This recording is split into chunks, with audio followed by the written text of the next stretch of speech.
পাকিস্তান যখন দেউলিয়ার পথে তখন বলছেন আর একটু সময়ের ব্যাপার। ইন্ডিয়া যখন চাপে পড়ছে বলছেন যে আর সময়ের ব্যাপার। কিন্তু কোনো সময়ই আমাদেরকে অর্থনৈতিকভাবে দাবায় রাখা যায় নাই। কারণ হচ্ছে গিয়ে ইন্ডিয়া, পাকিস্তান, শ্রীলঙ্কা তাদের সম্পদ আমাদের চেয়ে কোনো অংশে কম ছিল না। তবে একটা জায়গায় ঘাটতি ছিল, এদের জননেত্রী শেখ হাসিনা এদের হাতে ছিল না। মাননীয় স্পিকার, আমি এইটার সাথে সাথে বাজেটের উপর কয়েকটা কথা বলতে চাই যে এই সরকারের কয়েকটা প্রেশার নেওয়া লাগবে।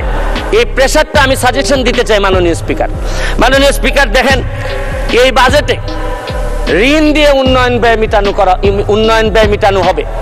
2.5 লক্ষ কোটি টাকার লোন নেওয়া হবে। 1.5 লক্ষ প্রায় নেওয়া হবে হচ্ছে গিয়ে ব্যাংক থেকে।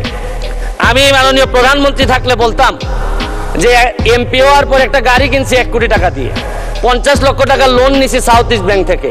এই লোন আর লোনের যে ইন্টারেস্ট, এটার কারণে রাতে ঘুম আসে না। মাননীয় প্রধানমন্ত্রী যে কিভাবে ঘুমাবেন এটা একমাত্র উনি জানেন। প্রায় 2.5 লক্ষ কোটি টাকার ঋণ উনার মাথার উপরে থাকবে সব। আমি আরেকটা জিনিস বলতে চাই মাননীয় স্পিকার, আমাদের বড় চাপ ফরেন রিজার্ভ কমে যাওয়াটা একটা বড় চ্যালেঞ্জ। কারণ হচ্ছে কি, যে বাজেট আপনারা এই সরকার এখানে দিচ্ছেন, আরেকটা বাজেটও আমাদের এই সরকারকে বা এই মাননীয় প্রধানমন্ত্রীকে ব্যর্থ করার জন্য আরেকটা বাজেটও আছে। বাজেটের যাতে এই সরকার ব্যর্থ হয় এটার নেতৃত্ব দিচ্ছেন তিনি হচ্ছেন গিয়ে ডক্টর মোহাম্মদ ইউনূস।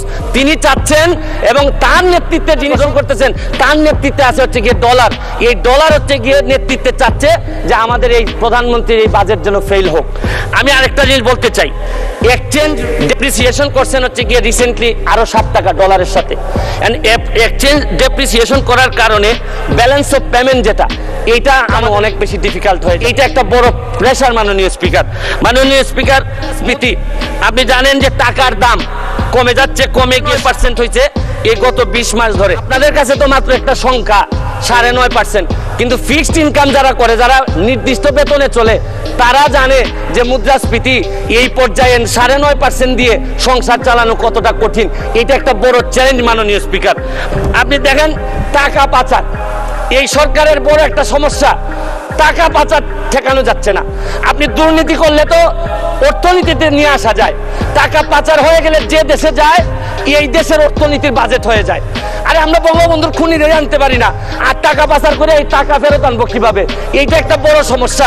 টাকা পাচার করে আমাদের বাজেট সংকুচিত হয়ে যাচ্ছে মাননীয় স্পিকার। আরেকটা জিনিস, এই সরকারে রাসেল ভাইপার সাপ চলে আসছে মাননীয় স্পিকার। এই সাপ আসার কারণে সরকারে যখন সাপ আসে প্রকৃতিতে বেজি থাকে, এই বেজি করে কি সাপরে নিয়ন্ত্রণ করে।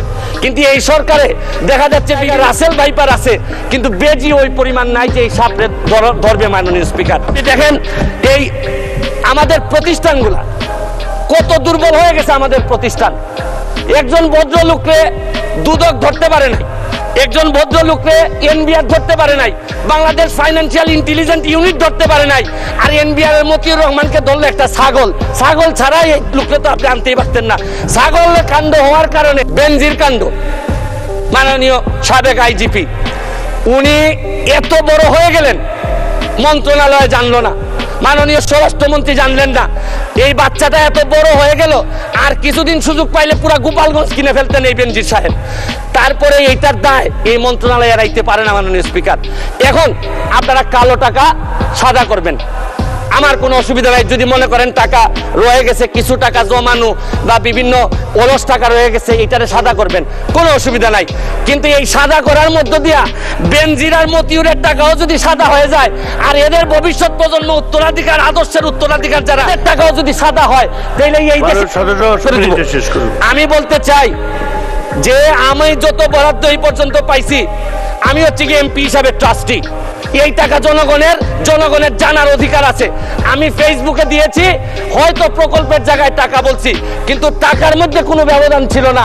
কারণ নতুন জেনারেশন আপনি যা বরাদ্দ পাবেন তা জানতে চায়, এবং আমি বিশ্বাস করি বঙ্গবন্ধুর আদর্শের সৈনিক হিসাবে আমি এই ট্রান্সপারেন্সি আমার মধ্যে এটা থাকতে হবে, এবং আমি এই কথা বলি আমি আমার এলাকার এমপি হয়েছি।